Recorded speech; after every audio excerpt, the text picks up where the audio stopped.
Negocio en Casa, episodio 9. El cuadrante del flujo del dinero. Entrevista a Alan García.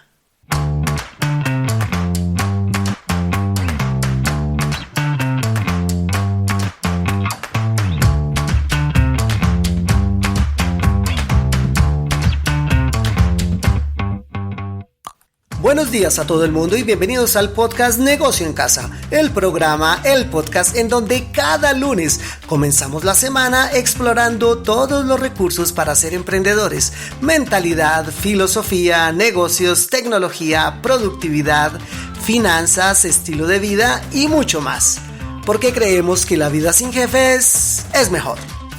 Aprenderemos a convertirnos en empresarios de la nueva economía y, ¿por qué no?, a dar el salto y comenzar tu propio negocio. Encuéntranos en www.negocioencasa.com, www.negocioencasa.com, nuestro hogar en la red, en donde encontrarás cursos de inicio gratis y en la zona de afiliados todas las semanas nuevas masterclasses y la plataforma de capacitación que te ayudará si tu propósito es ser emprendedor en la nueva economía.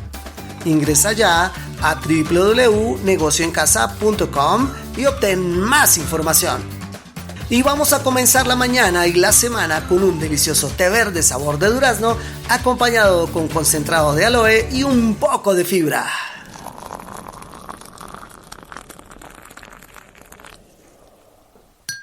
Y hoy es lunes 12 de octubre del año 2020 y hoy, 12 de octubre, nada más ni nada menos, celebramos el Día de la Raza, día en que se conmemora el descubrimiento de América por el navegante Cristóbal Colón en 1492. Este día se celebra en la mayor parte de Hispanoamérica, España, Estados Unidos, entre otros países. Fue creado a inicios del siglo XX, inicialmente de forma espontánea y no oficial, para conmemorar la nueva identidad cultural, producto del encuentro y fusión entre los pueblos indígenas de América y los conquistadores españoles, además de la valorización y patrimonio cultural hispanoamericano. Así que bueno, queridos oyentes, hoy celebramos este Día de la Raza. En Colombia, en nuestro país, tendremos un día festivo y bueno, vamos a celebrarlo de la mejor manera. Y en las efemérides de hoy, un día como hoy, pero en 1492, hace 528 años, en la isla Guananí, en Bahamas, desembarcan los 3 navíos de Cristóbal Colón. El hecho será conocido como el descubrimiento de América. Y un día como hoy, pero en 1901, en Estados Unidos, el presidente Theodore Roosevelt bautiza oficialmente la mansión ejecutiva como la Casa Blanca. Y un día como hoy, pero en 1931, en Río de Janeiro, Brasil, se inaugura el Cristo Redentor. Y un día como hoy, pero en 1968, en México se inauguran los Juegos Olímpicos. En 1999, se calcula que en esta fecha nace el habitante 6.000 millones en la Tierra. Y un día como hoy, pero en el año 2003, Michael Schumacher logra el Gran Premio de Japón, su 6º campeonato mundial de Fórmula 1, situándose como el líder de todos los tiempos en títulos alcanzados. Y el día de ayer, sin duda, Lewis Hamilton no olvidará el Gran Premio de Eifel en Alemania, ya que ayer, 11 de octubre, ganó en Nürburgring y se consolidó como líder de la temporada, igualando el récord de 91 victorias que ostentaba Michael Schumacher. Y nada mejor para cerrar una jornada tan especial con un regalo único y especial. Fue sin duda alguna el más emotivo momento de este fin de semana en esta pista de Alemania. Hamilton, quien ya es 6 veces campeón mundial y que va en busca de la 7ª victoria del campeonato para alcanzar otro récord del histórico Michael Schumacher, estaba respondiendo las preguntas en la habitual rueda de prensa cuando de pronto el hijo de Michael Schumacher se acerca y le regala el casco que utilizara el mítico Michael Schumacher. Así que ha sido un momento súper especial para la Fórmula 1, queridos oyentes. Y en el año 2011, en el Congreso de los Estados Unidos, aprueba el Tratado de Libre Comercio con Colombia, Panamá y Corea del Sur. Y un día como hoy, pero en el año 2013, colapsa la Torre 6 del conjunto residencial Space en Medellín. Bueno, y sin más demoras, pasemos al programa de hoy. Soy Maurice Castro, soy psicólogo especializado en marketing y junto con mi esposa Astrid Velasco nos dedicamos a ayudar a las personas a emprender. Somos empresarios en la nueva economía y el día de hoy continuamos con la serie de programas del cuadrante del flujo del dinero. La semana pasada hablamos sobre el cuadrante el dueño de negocio.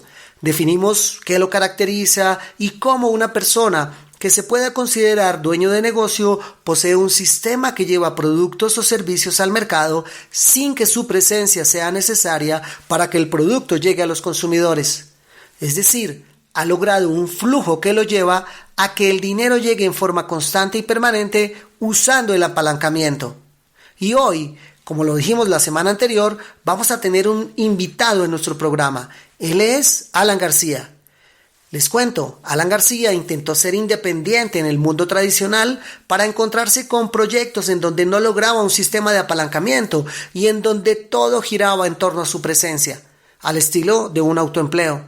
Y ha decidido emprender hace unos años en los negocios de mercadeo en red en la nueva economía.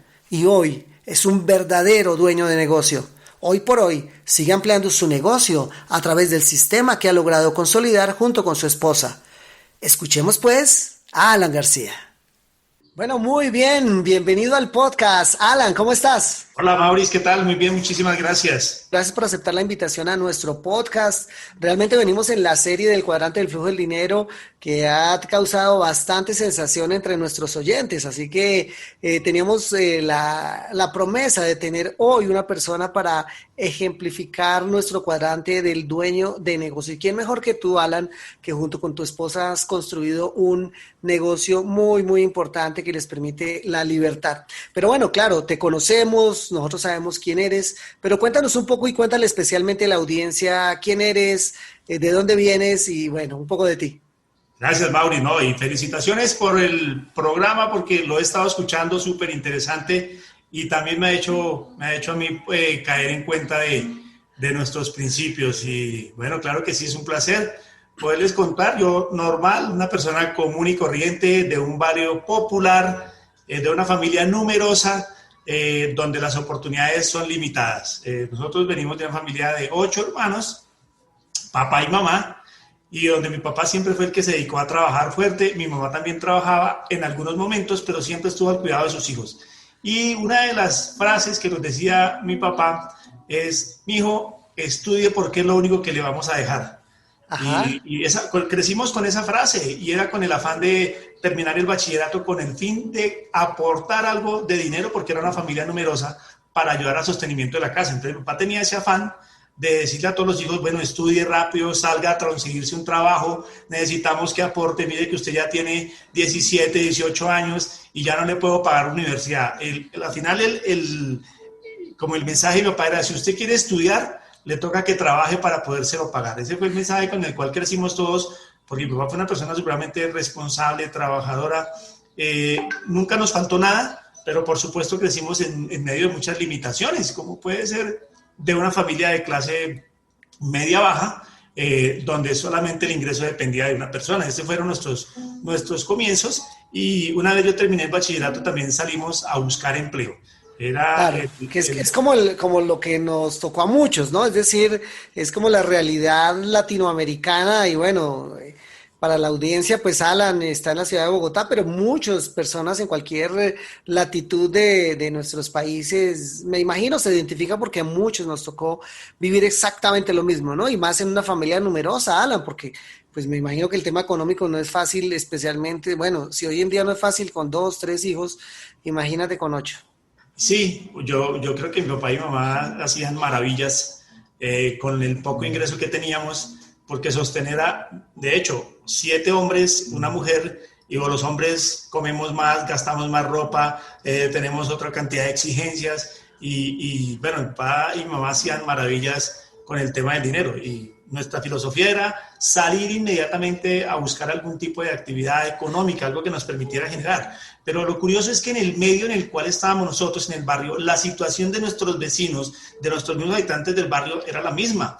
Familias numerosas, jóvenes con pocas oportunidades, que lo único que les quedaba era salir a la esquina del barrio a jugar fútbol, jugar baloncesto, a reunirse a contar chistes. En la noche, si había posibilidades de tomarse una cerveza, se la tomaban, o salir a darle vueltas al barrio, que eso era lo común y corriente. Y los que tenían la posibilidad de pronto, con otra mentalidad, con otro tipo de objetivos o de metas, era empezar a pasar sus hojas de vida.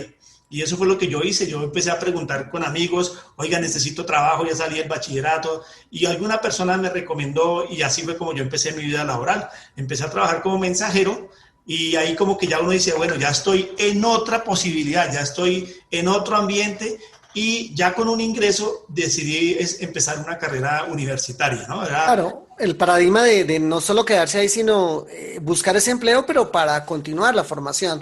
¿Y qué estudiaste, Alan? Cuéntanos. Sí, Mauricio, curioso, porque yo estudié una carrera que no quería estudiar, pero que dije, bueno, con esta me voy a dar la posibilidad de estudiar lo que quería. Yo siempre soñé con estudiar medicina o presentarme a las Fuerzas Armadas para hacer una carrera militar, pero las dos eran casi que imposibles poderlas costear, era muy difícil. Así que vi en una página del periódico una universidad, una buena universidad, y había inscripciones abiertas para estudiar administración de empresas. De hecho, yo había hecho un curso antes con alguna corporación de estas que dan carreras o dan capacitaciones para microempresarios, y ahí me interesé un poco por el tema y decidí empezar esta carrera de administración de empresas. Yo estudiaba en la noche y trabajaba en el día, y con lo que Claro. ganaba pagaba mi universidad. No era fácil, que de todas maneras el trabajo que tenía era exigente, y ya al final de esa etapa de la universidad, yo no tenía para dónde crecer. Trabajaba con un grupo de mujeres en el sector solidario, en el sector social, ayudando a comunidades vulnerables, y lo máximo que yo podía ascender en esa empresa o en esa entidad era como auxiliar administrativo. Manejaba la contabilidad, manejaba un poco las finanzas, pero no podía tomar decisiones, yo no tenía para dónde coger. Y Claro. por el otro lado estaba estudiando la administración de empresas, que me abría un poco el panorama, pero se encuentra uno con todas estas limitaciones que tiene: la falta de experiencia o la mucha capacitación cuando ya está terminando la carrera. Así que el objetivo era empezar a buscar alternativas, y bueno, los primeros años de la carrera de la universidad, estudiando de noche, llegando muy tarde a la casa, llegando a tipo 11, 11:30 de la noche, al otro día madrugar, y era esa carrera que de alguna manera habíamos aprendido de nuestros padres, de que había que esforzarse, que había que trabajar duro para mantener el empleo y buscar la forma de ascender o de buscar otra alternativa. Siempre era la mentalidad de mis padres, que habían sido o fueron empleados siempre. En el caso de mi papá, trabaje, trabaje, trabaje y trate de mantener su empleo durante el tiempo que sea posible para ver si algún día se puede pensionar. Eso fue lo Claro. que yo vi. Y en la carrera, bueno, ya al finalizar la carrera, de común acuerdo, terminamos el empleo que tuve. Yo no sé si fue fortuna o no fue tan afortunado el tema, pero en mi carrera solamente tuve 3 empleos. Yo conozco personas que han pasado de 5, 6, 7, 8 empleos. Yo tuve 3 empleos nomás, y en el tercero trabajé para el Estado, ya terminando la Sí. carrera. Entonces yo dije, bueno, ya con el tema del Estado ya uno puede haber la posibilidad de que uno sí se vaya a pensionar. Claro. Esa fue como la mentalidad que yo dije. Bueno, ya porque mi papá, de hecho, se pensionó de una entidad estatal, fue funcionario público, se pensionó, y dije, bueno, si yo logro hacer eso, voy a mantener mi pensión. Crecí con esa Claro. mentalidad. Era bastante curioso, pero la carrera que yo hice fue pensando en eso y Claro. en no generar. Después lo entendí, porque mi carrera era aprender a generar empleo. La administración de empresas, una de las filosofías que tiene es cómo usted puede aprovechar los recursos que tiene para generar empleo. Pero lo que yo estaba viendo y lo que estaba viendo en ese momento era cómo me capacito mejor para mantenerme en el empleo. Mantenerme Claro. en el empleo, era lo curioso, ¿no? Claro, claro. Bueno, ¿y cómo viene esto después? Porque tengo entendido que después fuiste contratista ya como independiente, intentando como otras cosas, porque, bueno, de todas maneras la filosofía o la información en este momento todavía uno no la tiene tan completa. Entonces, ¿cómo fue ese proceso para ir dando ese paso, ese salto e ir cambiando esa mentalidad? Sí, de hecho, ya habíamos tenido algunos intentos con algunos amigos de tener unas actividades económicas, y nosotros llegamos a tener una empresa más o menos pequeña de actividades recreativas. Estuvieron muy de moda en una época, entonces, el tener un grupo de recreación, y llegamos a tener una empresa bien, pero era algo supremamente informal. Entonces, los recursos que se generaban eran repartidos entre los 4 socios que teníamos y era más como para vivir, como para el diario.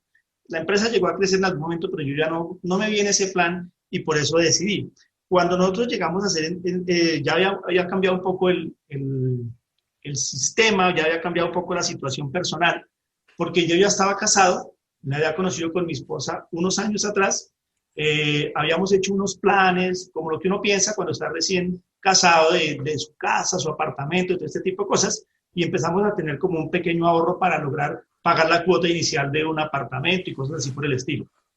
Y justo en ese momento, cuando estábamos haciendo esos planes, yo venía ya trabajando con una entidad para el distrito, era coordinador para Bogotá de un proyecto con jóvenes, Sí, y llegó un gobernante de turno, de esos que llegan, que tienen muy buenas mentalidades, muy buenas ideologías, pero llegan a reestructurar todo. Y no, claro. desafortunadamente, dentro de todas esas personas que reestructuraron, salí yo, más de 1.700 personas. Llevaba realmente poco, pero ya estábamos casados con mi esposa, estábamos esperando a nuestro primer hijo, ya habíamos adquirido una obligación con el sistema OPAC para tener un apartamento. Así que Claro. fueron muchas cosas que concluyeron ahí. Y yo venía de aprender cómo era el tema de la contratación en esa entidad. Y vi la oportunidad no de crear una empresa porque realmente no había así, no dije, bueno, es el momento que yo tengo para ganarme un dinero Ya, mientras me ubico en otra cosa. Así que correcto. nos pusimos en conversación con mi esposa, invitamos a algunos amigos, les contamos cuál era el plan que teníamos de hacer, de aprender a hacer estos temas de capacitaciones para el Estado, creamos la empresa y empezamos a desarrollarlo. Y ahí Correcto. uno dice, voy a crear empresa, fabuloso, vamos a entrar en el tema, pues realmente no teníamos que invertir mucho porque es una entidad sin ánimo de lucro y no requiere mucha inversión, pero sí requiere mucha dedicación. Y Ajá. empezamos a armar estos proyectos, a presentarlos a varias entidades. En nuestro primer año nos dieron un contrato, pero ese contrato nos permitía a nosotros vivir por lo menos ese año completo.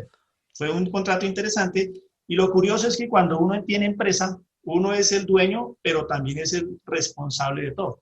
Y nosotros hacíamos las propuestas, las hacíamos en computador, ejecutábamos los proyectos, íbamos a todas las localidades, llevábamos los materiales, entregábamos los refrigerios. Nosotros éramos los toderos, éramos dueños de empresa, pero también los responsables de que el proyecto saliera bien. Sí, Que es lo que conocemos y hemos venido hablando de nuestro ciclo del intento de ser dueño de negocio o de creer que uno tiene una empresa, pero al final es dueño de su propio empleo, tiene su autoempleo, es decir, todo depende de ustedes, porque la productividad, ustedes no tenían la libertad de tiempo, no podían moverse, tenían que estar presentes todo el tiempo para que funcionara, ¿cierto? por supuesto. Y era un poco curioso, Maurice, porque mi esposa estaba embarazada, ella tenía su empleo con un colegio como orientadora y yo trabajaba con la actividad que estábamos haciendo, pero mi esposa salía de su actividad en la mañana con el colegio y en la tarde se iba a dictar sus talleres con población vulnerable. Y yo le Ajá, llevaba los materiales, la acompañaba, la recogía, yo también iba a dictar mis talleres, cumplíamos con todo. O sea, nosotros, por supuesto que para que todo funcionara teníamos que estar pendientes, no podíamos desligarnos de absolutamente nada. Salíamos muy temprano a cumplir nuestras obligaciones y llegábamos tarde de la noche con todas las responsabilidades. Pero eso nos permitió abrirnos un poco más de espacio y empezar a creer que la empresa podía seguir funcionando. Y sí, claro, de hecho lo hicimos, empezamos a ser reconocidos en el medio, pero las exigencias cada día eran mayores. El tema de la contratación con el Estado puede ser interesante desde el punto económico, pero también tiene sus desventajas, y es que uno tiene que tener un capital para respaldar los proyectos, porque a uno claro. le dan un anticipo, en algunos casos, en otros no le dan para contratar, pero nosotros tenemos que garantizar que mientras llega el dinero, todas las funciones, todo lo que se contrató se cumple. Entonces Claro. teníamos que responder por talleristas, por materiales, por transportes, por refrigerios, por todo lo que se fuera a dar en ese momento teníamos que responder. Y ahí nos Ahí, dimos, sí, vamos. sí, perdóname, ahí lo que veo es que, claro, vienen estos bemoles, estas dificultades que empiezan a mostrar este esquema de tener ese negocio o ese esquema de autoempleo de alguna manera o de ser contratistas. y empiezan ustedes a darse cuenta que la cosa no es fácil, pero quiero que me cuentes dónde viene como ese punto de quiebre, dónde encuentras la información sobre la nueva economía, qué es lo que te hace dar ese, abrir los ojos y decir, vamos a mirar una opción diferente. Podríamos entender que podemos dar el salto y cambiarnos de cuadrante, pasar del cuadrante de la izquierda a convertirnos en verdaderos dueños de negocio. ¿Cómo fue este proceso? Pues una de las cosas que nosotros vimos ahí, Mauricio, es que el no tener capital para poder financiar nos hizo buscar alternativas, porque nosotros buscábamos personas que nos prestaran dinero, bancos, por un lado o por el otro, para cubrir estas obligaciones. Y empezamos a darnos cuenta que si seguíamos haciendo lo mismo, el resultado iba a ser igual, que teníamos que generar otra fuente de ingresos. Ya habían pasado Claro. algunos años y aunque las cosas iban bien, los ingresos fluctuaban muchísimo. A veces teníamos contratos, a veces no teníamos, llegamos a tener una nómina muy alta y justo en ese momento nosotros empezamos a darnos cuenta que necesitábamos otra fuente de ingresos. Y uno piensa en otras alternativas, otro tipo de negocios, una papelería, venta de ropa, y va a ser el mismo problema. Nosotros no teníamos el tiempo para estar ahí, no podíamos controlarlo. Y sí habíamos adquirido malos hábitos alimenticios. Claro. Estábamos con temas de salud preocupantes y justo me encuentro con un amigo que me habló de un tema diferente. Me dijo que había una posibilidad de crear un proyecto donde uno podía generar una riqueza diferente o una forma de generar un ingreso diferente sin que sea de tiempo parcial. De hecho, él me compartió un libro que se llama El cuadrante de flujo del dinero de Robert Kiyosaki. Yo nunca lo había leído, pero me puse a mirar entre las páginas y habían cosas que realmente yo ya había pasado. Por un lado había sido empleado, estaba siendo autoempleado y no veía cómo pasar para el otro lado, cómo poder ser dueño de un propio dueño de negocio sin que yo estuviera presente totalmente y que pudiera generar los ingresos. Hoy en día, esta persona pues me ayudó muchísimo y nos compartió esta forma de generar ingresos. Nosotros con mi esposa vimos la posibilidad, estuvimos en varias reuniones donde nos hablaron de cómo uno poder generar una fuente de ingresos que puede ser permanente y que puede ser muy interesante en el tiempo y no necesitamos estar presentes. Y cuando, señor, Sí, no, y precisamente, discúlpame, Alan, es que yo, recordando un poquito, devolviéndonos un poco, tú mencionabas que habían adquirido malos hábitos y toda esta cantidad de cosas, seguramente con el tema del sobrepeso y todas estas cosas. Entrar a la industria del bienestar, que es donde está el emprendimiento, es decir, son dueños de negocios en esta industria revolucionaria, en esta gran industria que hoy en día está moviendo el mundo económico, definitivamente abre las puertas, porque cuéntanos un poco cómo fue eso de tener ustedes a partir de sí mismos su propio resultado y cómo generar un sistema de duplicación, de ayudar a mucha gente con lo mismo. ¿Qué fue lo que encontraron ahí? ¿Cómo vieron ustedes esa posibilidad de generar ahora sí un esquema en donde pudiera duplicarse lo que ustedes habían logrado y así generar la productividad, el apalancamiento en muchas personas que a su vez iban a tener una gran oportunidad y ellas iban a ganar ese esquema de gana-gana que hoy están ejecutando ustedes? pues lo más importante de todo eso yo creo que es, y más valioso, es la información. Porque a pesar de que nosotros nos movíamos en un ambiente donde se promueve el bienestar, nosotros no éramos el ejemplo de eso. Mi esposa y yo y mis socios de negocio no éramos el ejemplo. Sin embargo, cuando nos invitan a participar de este tipo de charlas, empezamos a recibir información de cómo nosotros con nuestro propio resultado podíamos afectar la vida de otras personas, empezando por nuestro círculo, nuestra familia. Y nos identificamos totalmente con el tema de cambiar un poco los hábitos, de mejorar un poco la alimentación, de tener más presente las cantidades y las porciones de las comidas, de hacer un poco de actividad física, de hidratación. Y de hecho, eso fue lo que nos movió a nosotros introducirnos en este tema de la tendencia al bienestar. O sea Porque que al final es educar a más personas en esos buenos hábitos y eso provoca al final más productividad para ustedes también. totalmente, sí, Bien. claro, cuando ponemos información diferente, no solamente en el área del bienestar, sino en cualquier área de la vida, coloca una información en la cabeza de las personas, esa información va a hacer que redunde en todo lo que esas personas están viviendo a su alrededor, porque se van a volver multiplicadores de un mensaje. Y para el caso nuestro, nosotros teníamos a nuestros hijos, mi suegra, mi papá, mi mamá, mi familia, que por supuesto habíamos adquirido malos hábitos también. Cuando nosotros empezamos a entender y a escuchar y a participar de este tipo de eventos, dijimos, oiga, nosotros podemos ayudar a muchísimas personas con esta información. Nosotros podemos hacerlo y decidimos implementar de una vez nuestro programa, nuestros cambios de hábitos, empezar con buena nutrición. Y claro, y darnos cuenta, Alan, cuéntanos un poquito cómo fue eso de encontrar una oportunidad que te permitiera asociarlo, a que ustedes se pudieran asociar a una gran empresa que ya tenía controlado todo, desde el producto, la distribución, la logística, estuviera con presencia hoy en día en 95 países y con una muy baja inversión, tener una posibilidad de ingresar, de entrar y de apalancarse a través de esto, ¿no? Mira, Maurice, a pesar de que uno, digamos, está como en el medio económico o en el medio de esa información, yo no tenía en mi cabeza un sistema de mercadeo como es, donde las personas, donde ya está el producto posicionado, inventado, valorado, experimentado, todas las fuentes de distribución de resultados. Yo no sabía cómo podía eso de manera, volverlo económico, positivo para mí. Ya tenía todo a mi lado, yo no tenía que hacer nada. Y ahí lo entendí. Dije, claro, yo no tengo que hacer mayor inversión, no necesito un capital grande para empezar una actividad como esta, solamente necesito mi transformación. Y nosotros entendimos esa parte, nos comprometimos y de hecho, sin necesidad de estar haciendo nada de publicidad, las personas lo notan. Y eso es bien, bien importante, Mauricio, porque uno a veces en publicidad tiene que invertir muchísimo en su empresa. Uno de los costos más altos que uno tiene que hacer en cualquier tipo de empresa es la publicidad.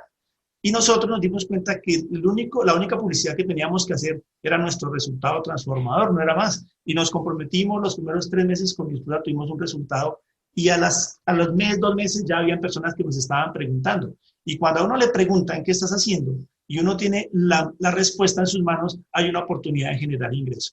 Ahora, dijimos, si eso es con una persona, ¿qué tal si le contamos a esta? ¿Qué tal si le contamos a esta y a esta? Y lo empezamos a multiplicar por 100, por 200, por 300 y se volvió una forma de ingreso interesante.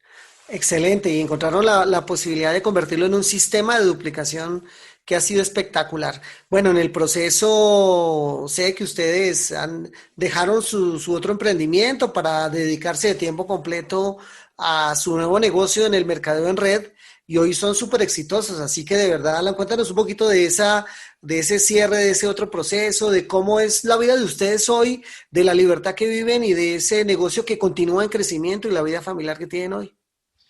Sí, bueno, mi esposa es de decisiones y de compromisos. Ella, cuando llevábamos tan solo 3 años haciendo esta actividad y estábamos compartiendo un poco de tiempo con la otra actividad que hacíamos, dijo, yo me dedico solamente a esto porque no quiero estar aguas tibias. Me dedico 100% a esto. Ya teníamos un grupo, una organización y ella decidió retirarse de la otra empresa y empezamos nosotros a tener un poco más de acercamiento con nuestro proyecto que en ese momento estaba creciendo, porque ya teníamos un grupo importante, ya estábamos generando unos ingresos que nos permitían a alguno de los dos podernos desligar de la otra actividad. Y como cosa curiosa, yo no me salí de la otra empresa, a mí me salieron mis ex socios. Claro, fíjate. Mis ex socios, lo más curioso es que mi esposa y yo fuimos los que construimos esa empresa e invitamos a otras personas, pero al final terminaron sacándome a mí. Y yo pienso que fue la mejor decisión que tomaron por mí, porque Claro. me pude dedicar de tiempo completo a la construcción de este emprendimiento, de esta idea de negocio, que nos está dando muy buenos resultados. Y de hecho, los próximos 4 años fueron de máximo crecimiento para nosotros. Y hoy en día, gracias a haber tomado esa decisión radical de dedicarle tiempo completo a construir, nosotros junto con mi esposa, lo que más valoramos hoy en día es el tiempo que hemos compartido los dos y con nuestros hijos. Porque Claro. cuando nosotros nos dedicamos 100% a esta actividad, nuestro hijo menor tenía 5 años y ellos venían mejorando todo el tema de salud también con el consumo de la buena nutrición y todo esto, pero los 2 mayores ya estaban en 10, 12 años y es donde más apoyo necesitan, no solamente en la Claro. parte académica, en la parte de formación, en la parte de valores, el verlos crecer en su adolescencia, el poderlos acompañar al colegio, a mirar sus presentaciones, porque el colegio donde ellos estudiaban había de todas las actividades lúdicas. Entonces estaba la Total. orquesta, estaba la banda, las actividades físicas, estaban las actividades de teatro, estaban todo eso, y ellos participaban de todo.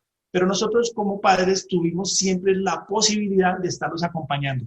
Terminaron su bachillerato y hoy en día ya los dos mayores, gracias también a tener el tiempo, ellos pudieron estudiar sus carreras, terminarlas y nosotros podernos sentirnos satisfechos de que tuvimos el dinero, tuvimos el tiempo para apoyarlos y todo lo que ellos necesitaron. El menor está terminando su bachillerato de manera virtual porque él decidió hacer homeschooling, estudiar virtual. En la tarde estaba estudiando música porque es su pasión. Y eso nosotros lo pudimos lograr gracias a que tuvimos cómo podérselo cubrir y el tiempo para poderlos apoyar. Y hoy en día, de verdad, nosotros, Mauri, no teníamos pasaporte, sí, no teníamos visa. Ajá. Nuestra mentalidad era de salir a conocer Colombia porque hay que conocer Colombia, que el paisaje bonito está dentro de Colombia. Pero nuestra mente estaba así de pequeña, no habíamos todavía experimentado lo que es salir a otros países, poder viajar, conocer culturas diferentes, poder ampliar nuestra mentalidad, recibir información de otras personas, rodearse de personas de éxito, y eso nos ha cambiado a nosotros muchísimo. Gracias a esta actividad nosotros hoy en día podemos decir que en el momento en que ya no estemos en este plano, nuestros hijos van a tener una herencia que ellos van a poder disfrutar. Ya es de ellos, pero nosotros en estos últimos años, en estos últimos 10 años que le dedicamos a esta actividad 100%, hemos venido construyendo un negocio sólido y lo que es mejor es que lo que viene va a ser muchísimo más sólido. Y eso es lo que nos da a nosotros tranquilidad y nos da muchísima esperanza, porque no estamos esperando a ver a que el jefe nos diga, bueno, muchísimas gracias, o que nos digan, bueno, ya no lo puedo contratar porque los fondos se destinaron para otras cosas como nos pasó en tiempos anteriores. Nosotros en esta actividad decidimos cuándo trabajamos y lo que es mejor, cuánto queremos ganar. Eso ha sido valioso, algo para nosotros supremamente importante. Bueno, Alan, espectacular, porque definitivamente lo que ha pasado, y lo has mencionado, lo que ustedes han creado es un activo que les permite un ingreso constante, un flujo de dinero permanente, y lo más interesante, como cualquier activo, es heredable. Entonces, como tú bien lo mencionabas, en el momento que ya no estemos en este plano, la descendencia pues tendrá derecho sobre ese activo que ya desde hoy estamos creando, porque pues bueno, queridos oyentes, Alan y su esposa Nidia, pues compartimos naturalmente ese mismo proyecto. Mire, Mauricio, hay algo que de pronto no se evalúa, no se valora en esto, y es poder uno empezarle a transmitir a sus hijos esa información, de que ellos no se vean como empleados, sino que desde el principio empiecen a sentirse como dueños de una empresa y que su mentalidad esté enfocada a desarrollar ideas de negocio, donde ellos sean los que no se vean, y las conversaciones que nosotros tenemos con nuestros hijos, ellos no han sido empleados, pero dicen, no, papá, yo no quiero ser empleado, yo quiero tener mi negocio, y estarlos introduciendo en este tipo de filosofía, en este tipo de mentalidad, en este tipo de comportamientos, los ayuda muchísimo a que de verdad en el futuro no se vean obligados a cumplir un horario y a recibir las órdenes de un jefe, que no está mal, porque a la final todo se trata de aprendizaje, pero cuando uno tiene el poder en sus manos de decidir qué quiere para sí, para su futuro y para su vida y para sus generaciones, uno lo va a poder hacer de una mejor manera, más sólida y más tranquila, y el momento en que usted decida retirarse va a decir, me voy tranquilo porque di lo máximo, y hoy en día, gracias a esta actividad, mis hijos viven como quieren y desarrollan sus ideas que quieren. Espectacular, Alan, y de verdad, gracias por tu testimonio, porque realmente creo que nos ha ilustrado muy bien lo que significa, sin duda alguna, ser verdadero dueño de negocios, verdadera construcción de un activo, de un flujo de efectivo que nos permita tener una vida tranquila, viajar por el mundo, vivir la vida de la mejor manera. Así que, Alan, te esperamos nuevamente por aquí, por el podcast en el futuro, para que nos sigas contando más de tu empresa y tu emprendimiento. Por supuesto que sí, Mauricio, muchísimas gracias, y es un placer poder compartir la experiencia que sabemos que a muchas personas los puede inspirar a tomar sus decisiones. Muy bien, Alan, muchísimas gracias. Un placer, Mauricio, un placer. Muy bien, querido oyente, si te gustó este programa y la entrevista a Alan, y si estás escuchando y vas conduciendo a tu trabajo o estás en tu conexión virtual con tu empresa, pero al final te sientes atrapado, quieres un cambio, sabemos cómo hacerlo. Y si tú estás ahí escuchando y quieres dar el salto, Pues contáctanos y hablemos de un proyecto que te puede hacer independiente y te permite cambiar de cuadrante. Recuerda que puedes ingresar en www.negocioencasa.com y en nuestro formulario de contacto puedes contactarnos, proponer nuevos temas o dejar tu mensaje y preguntas. Y la próxima semana volveremos con nuestra serie sobre el cuadrante del flujo del dinero. Hablaremos sobre el cuarto y el último cuadrante, el inversionista. Y querido oyente, hasta aquí el programa de hoy. Gracias por recomendarnos a más y más personas, ya que esto aumenta nuestra visibilidad y así podemos llegar a más gente. Gracias por tomarte un tiempo para tus valoraciones de 5 estrellas en Apple Podcast. Gracias por tu me gusta y comentarios en iVoox. Síguenos en Spotify y en todas las plataformas de podcast. Nos vemos el próximo lunes en un nuevo capítulo de Negocio en Casa, el programa, el podcast para emprender en la nueva economía. Porque creemos que la vida sin jefes es mejor. Les deseo un feliz lunes y un feliz inicio de semana.